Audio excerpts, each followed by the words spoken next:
Itu ayat 16. Kemudian jawaban itu ditanggapi ya dengan konfirmasi dari Yesus. Ya, kata Yesus kepadanya, "Berbahagialah engkau Simon bin Yunus, sebab bukan manusia yang menyatakan itu kepadamu, melainkan Bapa-Ku yang di surga.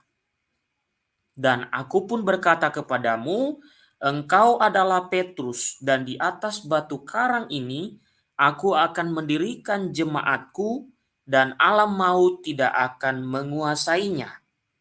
Dalam bahasa asli jemaatku di situ, Bapak Ibu, memakai kata church. Memang dia mempunyai atau bisa saja mempunyai dua arti. Yang pertama church dalam arti gedung, yang kedua adalah orang-orangnya.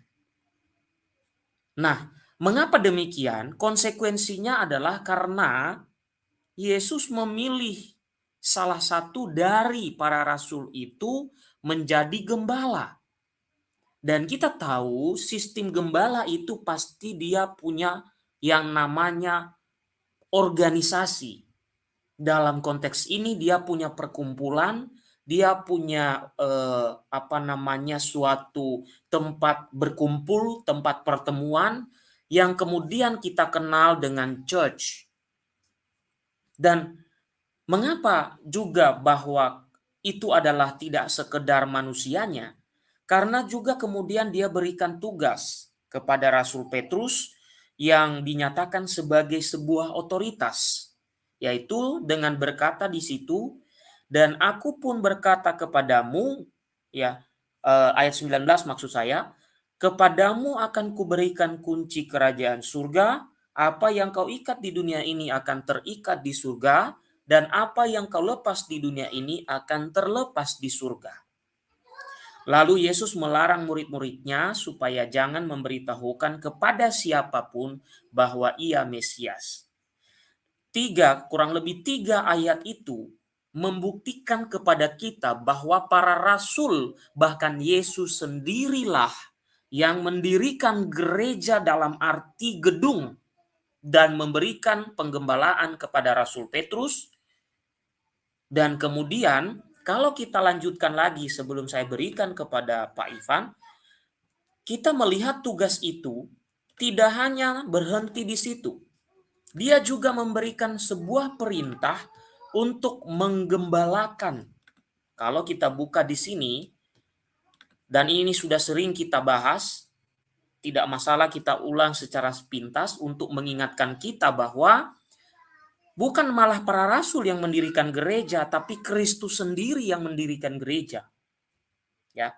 Nah, setelah dia mendirikan gereja di atas Rasul Petrus dan Rasul Petrus dianugerahkan otoritas tertentu, melepas dan mengikat, lalu dia memberikan tugas lain. Apa itu? Saya bacakan pada kita. Sesudah sarapan, Yesus berkata kepada Simon Petrus, "Simon anak Yohanes, apakah engkau mengasihi aku lebih daripada mereka ini?" Jawab Petrus kepadanya, "Benar Tuhan, engkau tahu bahwa aku mengasihi engkau." Kata Yesus kepadanya, "Gembalakanlah domba-dombaku." Kata Yesus pula kepadanya untuk kedua kalinya, "Simon anak Yohanes, apakah engkau mengasihi aku?" Jawab Petrus kepadanya, "Benar Tuhan, engkau tahu bahwa aku mengasihi engkau." Kata Yesus kepadanya, "Gembalakanlah domba-dombaku." Kata Yesus kepadanya untuk ketiga kalinya, "Simon anak Yohanes, apakah engkau mengasihi aku?" Maka sedih hati Petrus karena Yesus berkata untuk ketiga kalinya, "Apakah engkau mengasihi aku?" Dan ia berkata kepadanya, "Tuhan, engkau tahu segala sesuatu. Engkau tahu bahwa aku mengasihi engkau." Kata Yesus kepadanya, "Gembalakanlah domba-dombaku." Sebanyak 3 kali perintah yang sama diberikan kepada Rasul Petrus. Dan ini bukan hanya sekedar kata-kata kosong. Karena kemudian setelah dia berikan hal-hal yang merupakan perintah untuk menggembalakan, maka Tuhan Yesus meramalkan atau menubuatkan bagaimana Rasul Petrus dalam penggembalaannya nanti dia akan mengalami kemartiran, dia akan mengalami kematian yang mengerikan. Maka dikatakan di ayat 18, Aku berkata kepadamu, sesungguhnya ketika engkau masih muda, engkau mengikat pinggangmu sendiri, dan engkau berjalan kemana saja kau kehendaki. Tetapi jika engkau sudah menjadi tua, engkau akan mengulurkan tanganmu dan orang lain akan mengikat engkau dan membawa engkau ke tempat yang tidak kau kehendaki. Dan hal ini dikatakannya untuk menyatakan bagaimana Petrus akan mati dan memuliakan Allah.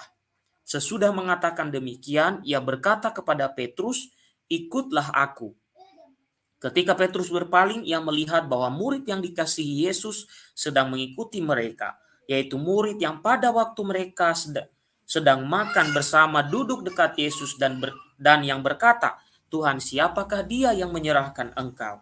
Ketika Petrus melihat murid itu, ia berkata kepada Yesus, "Tuhan, apakah yang akan terjadi dengan dia ini?"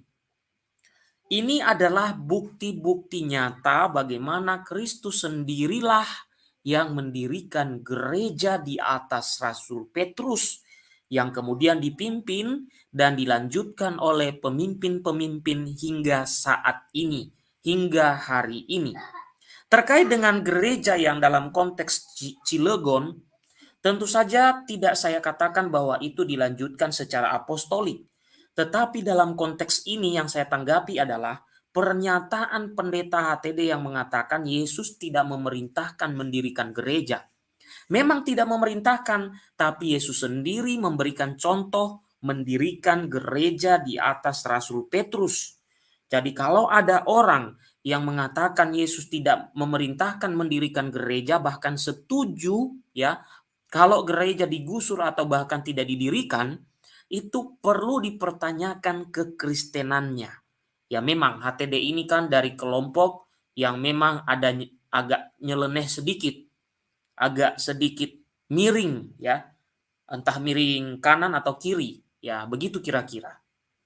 Oke, sebelum kita lanjutkan, kita sudah kedatangan tamu juga yaitu Pak Ivan. Selamat malam Pak Ivan. Atau di sana malam ya? Enggak ya? Atau sore masih? Ya, selamat sore. Selamat Rob sore. ya. Oh, sore di sana ya. Ya, Shalom, salam silakan Pak sejahtera Ivan. teman-teman di live chat. Salam sejahtera.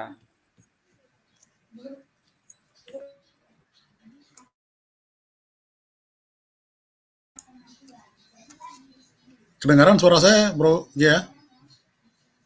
Ya, sangat jelas. Oh ya. Oke. Mungkin barangkali tanggapan saya ada beberapa poin ya. Poin pertama tentang kehidupan berbangsa dan bernegara di Negara Kesatuan Republik Indonesia. Kita punya Undang-Undang Dasar yang menjamin kebebasan beragama dan beribadat menurut keyakinan atau agamanya. Nah, sementara kita ketahui kasus Cilegon ini penolakannya bukan sekedar penolakan aspirasi massa rakyat biasa saja, tetapi sebenarnya penolakan ini adalah penolakan negara. Dalam hal ini Kota Madya, Cilegon, yang diwakili oleh wali kota dan wakil wali kota membubuhkan tanda tangan untuk menolak pendirian gereja atau rumah ibadat yang dijamin oleh Undang-Undang Dasar. Artinya apa? Negara melakukan persekusi terhadap warganya. Di sini mestinya Komnas HAM hadir untuk kemudian membela hak-hak rakyat atau hak-hak warga negara yang dijamin oleh Undang-Undang Dasar. Tetapi kita tidak melihat itu. Ya, Komnas HAM tidak tahu kemana. Dengan demikian sebenarnya pemerintah pusat dalam hal ini Kemendagri ataupun Kementerian Agama atau bahkan Presiden sekalipun dan juga mungkin Kementerian Kumham dan sebagainya yang terkait mestinya mengambil sikap yang tegas. Karena apa? Apabila kepala negara ataupun kepala daerah sudah melanggar Undang-Undang Dasar, maka dia bisa dimaksulkan, dia bisa diturunkan dari jabatan. Nah, wali kota dan wakil wali kota sudah melakukan itu, menandatangani penolakan pembangunan gereja. Artinya apa? Dia sudah melakukan penyelewengan, menentang Undang-Undang Dasar.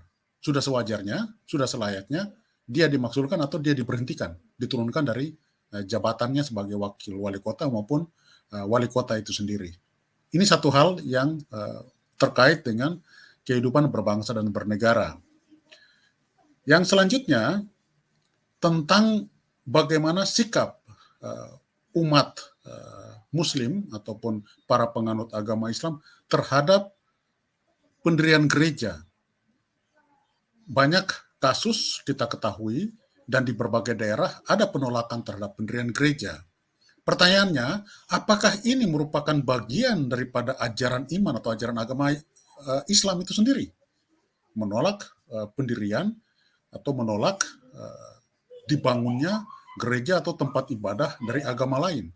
Sementara kita ketahui bahwa kekristenan sudah merupakan bagian dari agama yang diakui resmi oleh pemerintah ataupun sah dalam Negara Kesatuan Republik Indonesia.